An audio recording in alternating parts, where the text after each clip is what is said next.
मी सोपान ज्ञानदेव नांदोकार, गायगाव खुर्द. आणि यात्रेमधली चांगली व्यवस्था आहे आणि 1.5 ते 2 लाख पब्लिक झालेली आहे आणि महाप्रसादाचं एकदम नियोजन शिस्तबद्ध पद्धतीने केलेलं आहे आणि सगळे विश्वस्त झटत आहेत 2 दिवसापासून. मला सांगा की जे भाई भक्त इथं येत आहेत त्यांच्यासाठी कशी तुमच्या विश्वासांकडून व्यवस्था करण्यात आलेली आहे, म्हणजे पाण्याची असेल किंवा जेवणाची असेल किंवा इतर आरोग्याची असेल. आता पाण्याची म्हणसाल तर 2-3 ठिकाणी स्टॉल लावलेले आहेत. ॲक्वाचं पाणी आहे, साधं पाणी आहे, कुठलीही त्या पाण्याची गैरसोय नाही. सावलीची म्हणसाल तर प्रसाद घेतल्यानंतर मंडपाची सावलीची सगळी व्यवस्था केलेली आहे संस्थांनी. आणि दुसरी गोष्ट 1.5 ते 2 लाख पब्लिक झालेली आहे आतापर्यंत.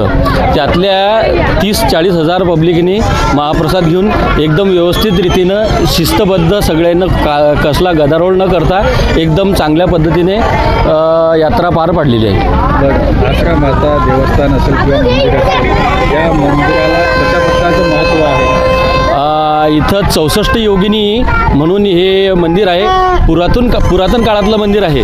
याचा वेदात उपनिषदात आणि उल्लेख आहे. गायगावच्या 64 योगिनी आणि काही कात्यायनी अशा पर्यामाता म्हणून इथल्या पुरातन काळापासून व्यवस्थित आहे, म्हणजे वसत आहेत.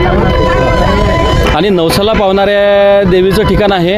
कुठलाही कोणी मनाभावापासून नवस केल्यावर इथला कधीच खाली जात नाही.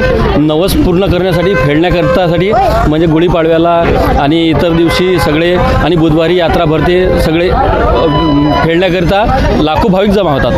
नवस म्हणजे कोणकोणता नवस इथं पूर्ण होते, समजा अशी काही उदाहरणं आहेत काय तुम्हाला? हो.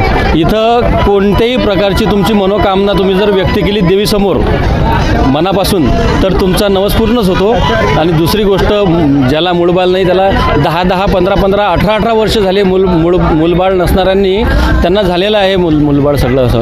म्हणजे मनापासून जर तुम्ही श्रद्धा असली ना तर इथं तुमचं सगळंच मनातलं सिद्ध होतं. बरं, ही यात्रा कोणत्या दिवशी असते आणि किती दिवस चालते? ही यात्रा गुढीपाडव्याच्या अगोदरल्या दिवशी म्हणजे दुपारपासून किंवा सकाळपासून सुरुवात होते आणि उद्या दुपारपर्यंत चालते, गुढीपाडव्याच्या दुसऱ्या दिवसापर्यंत. ठीक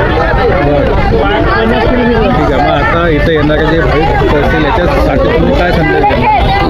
त्यांच्यासाठी सगळी व्यवस्था आहे आणि मी तर म्हणतो एकदा तर सगळ्यांनी दर्शन घ्यावं आणि मनातली जे तुमची शंका आहे किंवा काय अपेक्षा आहे ते पूर्णपणे व्यक्त करा, म्हणजे सगळ्यांचं समाधान होईलच. धन्यवाद. धन्यवाद.